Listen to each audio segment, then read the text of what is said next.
dan pelayanannya. Paulus adalah tokoh yang baik, hebat dan luar biasa. Dia menulis banyak kitab dalam Perjanjian Baru.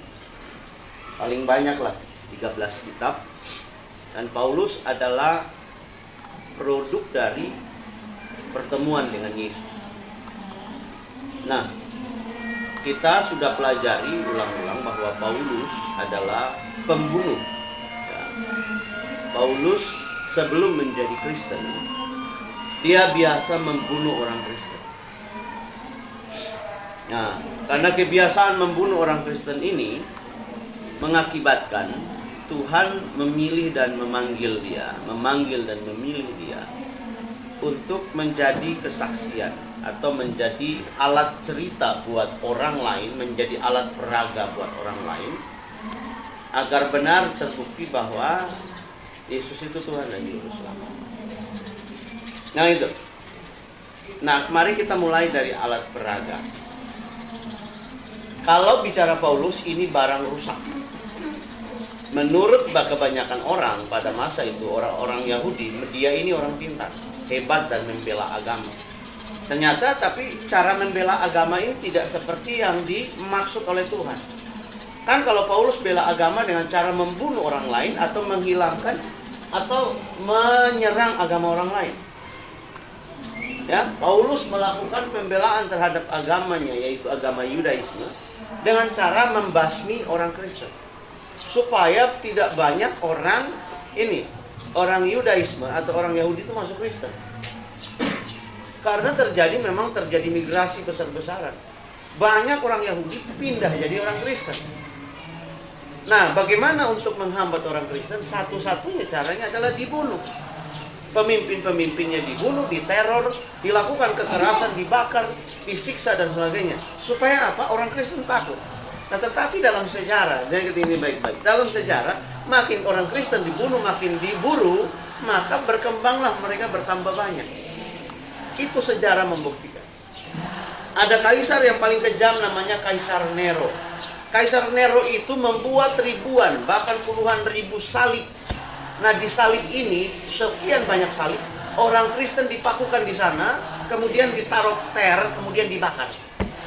Jadi pernah terjadi pada zaman Kaisar Nero, dia membakar orang Kristen cuma untuk penerangan. Kejamnya minta ampun. Jadi orang Kristennya itu ditangkap, mereka yang beribadah dan sebagainya ditangkap-tangkapin. Lalu dibakar-bakarin. Nah, udah kayak apa yang panggang gitu. Tetapi kemudian yang terjadi hari ini, Roma, Italia itu menjadi pusatnya agama Katolik sedunia. Ya. Jadi Roma itu jadi pusat agama Katolik sedunia. Padahal awalnya kekejamannya dari sana. Jadi awalnya kekejamannya dari sana. Abraham kasih contoh lagi di Indonesia. Contohnya di beberapa tempat itu terjadi aniaya buat orang Kristen. Gerejanya tidak mau dibangun dan sebagainya. Tetapi apakah orang Kristen akan berkurang? Tidak akan.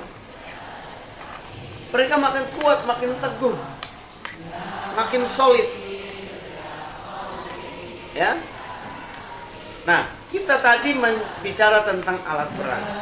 Alat peraga itu digunakan untuk menjadi bahan untuk bercerita kepada orang, menyampaikan sesuatu kepada orang. Kalau kalian biasa di sekolah minggu, ada namanya apa? Panggung boneka. Panggung boneka itu alat peraga buat anak-anak. Untuk apa? Bercerita supaya menarik anak-anak. Kemudian juga ada gambar, ada permainan.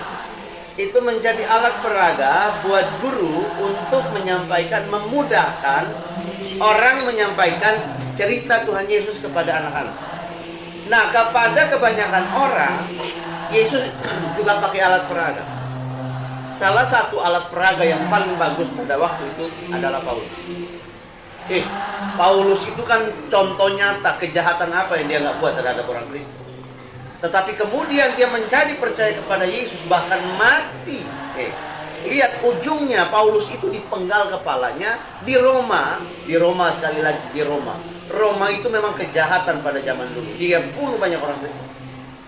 Di Roma, Paulus dipenggal kepalanya. Dipenggal itu kepalanya ditaruh di tempat pemotongan. Setelah itu di bawah itu ada penampung untuk kepala yang jatuh.